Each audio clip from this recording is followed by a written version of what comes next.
once you get there and the games start, the athletes take over and the stories, they get created on their own. But there were some athletes we had circled going into the games with high expectations. I would say Andre De Grasse was probably at the top of that list. He gets a bronze in the 100-meter, a gold in the 200-meter, a bronze in the 4x100. With all the hype and all the expectation, would you say that Andre, he met the expectations? Did he exceed the expectations? What do you make of the last 2 weeks for Andre De Grasse?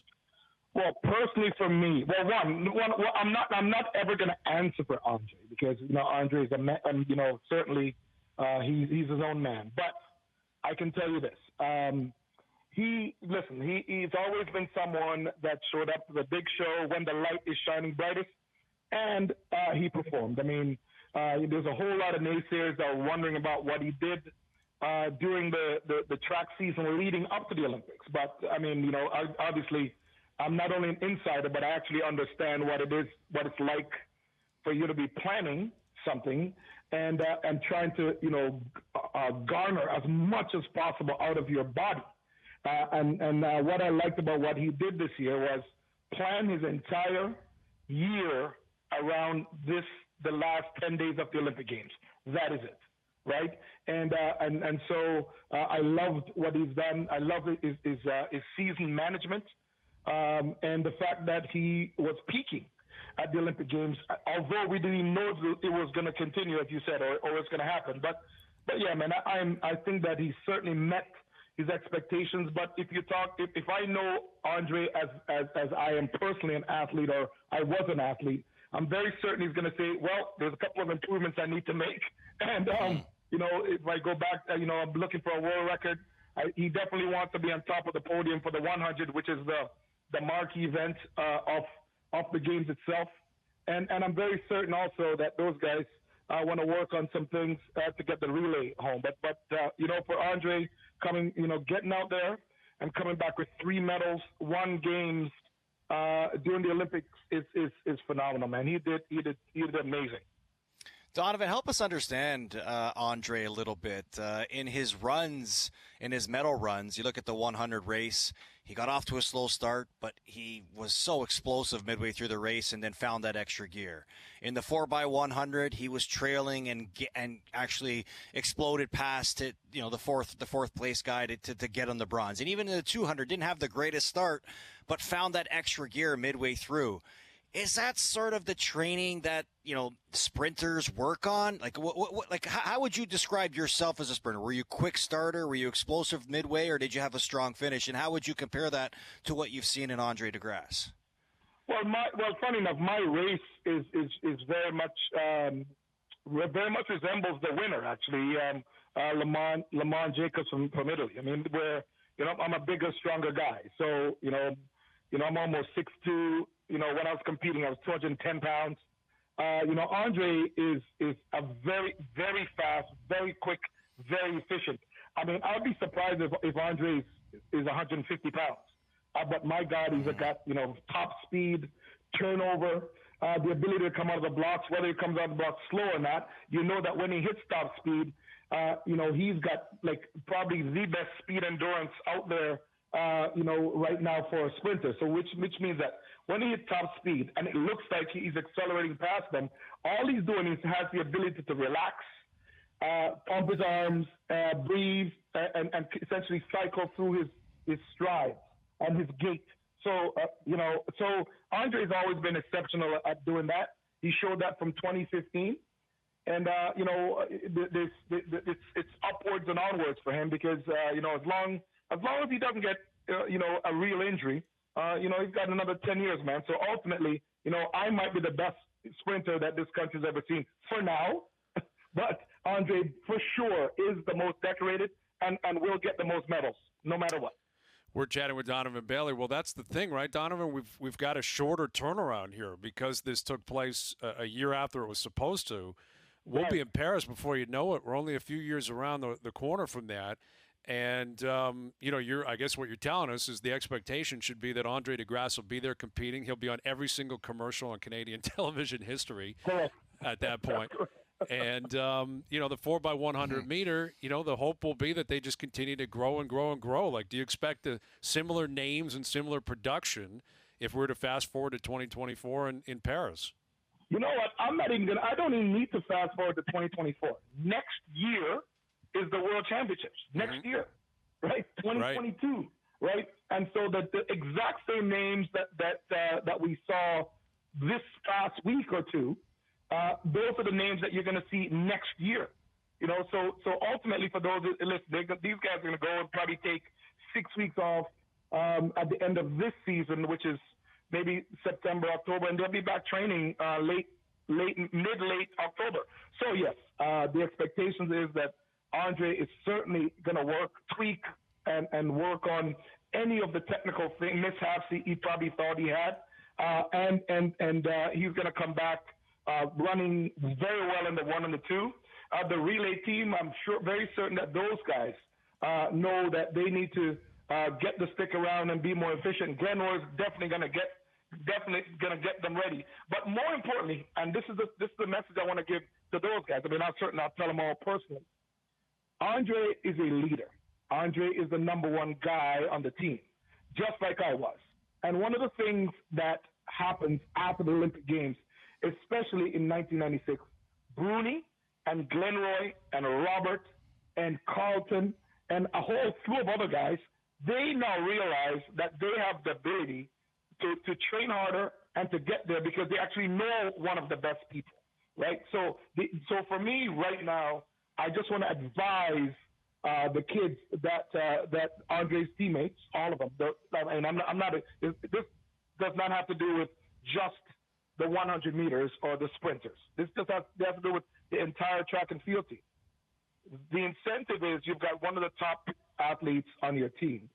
So this fall, focus and be disciplined, work hard, be very smart, understanding that next year is the World Championships. And also, as you said a few minutes ago, Paris 2024 is 3 years away. Mm-hmm. And so at the end of the day, the incentive is to get out there and to get it done. I mean, you know what I love actually is that back when I was competing, I was known to be, the arrogant man from Oakland. Right? Yeah. No. And what I love, and one of the things I love how it's full circle now, because one of the things I spoke about then, as I speak about today, was this. I am Canadian. I'm proud to be Canadian. I work my butt off every single day. I train hard. I'm making a lot of sacrifices.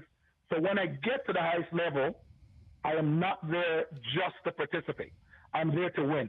And that's what I love about this team, this entire team. Like you rolled off the accolades, Damien, Andre, the relay team, and also a ton of ladies who had personal bests and finals and all of that stuff.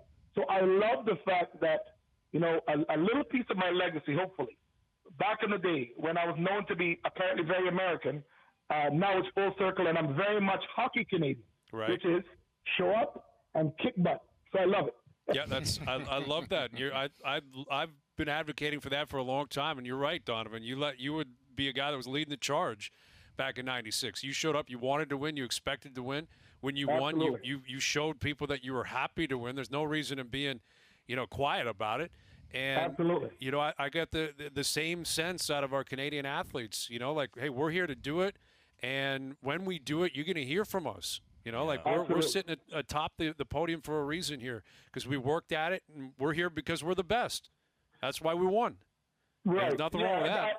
Yes, I love when I sit and I watch these kids, man. I'm proud. It's like I'm proud, like I'm like Uncle Donovan. I'm sitting back and I'm like, this is amazing. This is amazing to see these incredible kids get out there and they're out there challenging for medals, out there challenging people, and there's a whole lot of them that left their very best in Tokyo.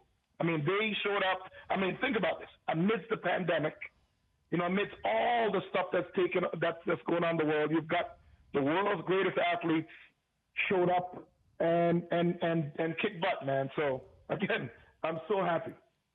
Donovan, I know before the game started, I was talking to a reporter that makes his yearly trips or every other yearly trips to the Olympic Games, and I asked him, I said, what is your favorite event? And he said the 100-meter sprint, because right before the sprint, there is a big hush in the crowd.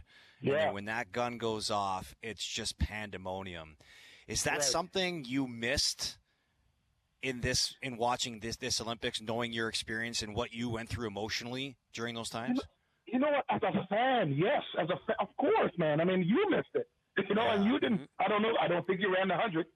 But you know, I know. Maybe Al's brother. Yeah. No, but I'm saying to you that as a fan, the electricity in the air is next level. The electricity, you know, like it is the only event in the world that, you know, hundreds of thousands of people, millions of people watching, they just shut up for a second, just for a second. And you hear a pin drop, and then the roar goes. But I got to tell you, as an athlete, it is actually dead silent for an athlete who's in the zone. If you're in the race and you hear that crowd, then you, my friend, will be dead last, right? So when you're actually in the race, for me, it's dead quiet. Like the audience is just an abstract painting. You don't recognize faces. You don't do what, like it is just one of those times, you know, as an athlete or as a human being or whatever it is, you're in a place, you know, where it's almost alien-like. And so as an athlete, the guys, I mean, I'm very certain the fellas that were competing this year, yeah, they didn't hear the hush of the crowd. You know, and also they didn't hear, you know, when they passed the line. But so that was missed. But mostly by the audience. When these guys show up, it's all business, man. They, you know, these guys showed up this year, and you know, think about it. The times, you know, the women's races, the men's races. I mean, the times that we saw are the very best in history. So the hush of the crowd, definitely I miss it as a fan. But I'm telling you, if when you're in the race and you're in the zone, it's quiet. Like in your mind, like in your environment, it's quiet. It's just you and what you need to do or what you need to get out of your body in that event. I found it interesting. I think it was Andre saying maybe after the 200 that he wasn't sure if he won until he saw that the camera was on him within the stadium. Yeah, it was Andre. Do you remember, like, you knew you won when you crossed the line, didn't you? I mean, at what point did it dawn on you? Was it right when you hit the line in 96? Was it a few seconds after when you realized that the crowd was yelling about you when you were up on the screen? Like, how common is that with such a quick sprint and such a close finish where you don't really know exactly where you finished? Well, for me, it's a feeling. And also, anytime there's, like, dead space between you and your next opponent, then you know that there's daylight, you know that you've won. So for me, I knew at about probably 75, 80 meters because of momentum, because I knew I'd won then. I mean, and my job was just not to panic and do something silly. Although I did do a few things, but you know, that's a story. That's a story for another day. I did break the world record, so I can't complain. Yeah. You know, so you know, like you know that you win. The difference is now when these guys are competing, what they have is there's a screen in front of you, so you literally can see where you're at in the race. But that could work completely and totally against you because you could see where you're at. Stop breathing, stop relaxing, you know, and decelerating, you know, way quicker than anyone else. You know, so having you know, TV in front of you and seeing where you're at could be detrimental. But listen, Andre, he understands what he does, especially momentum-wise.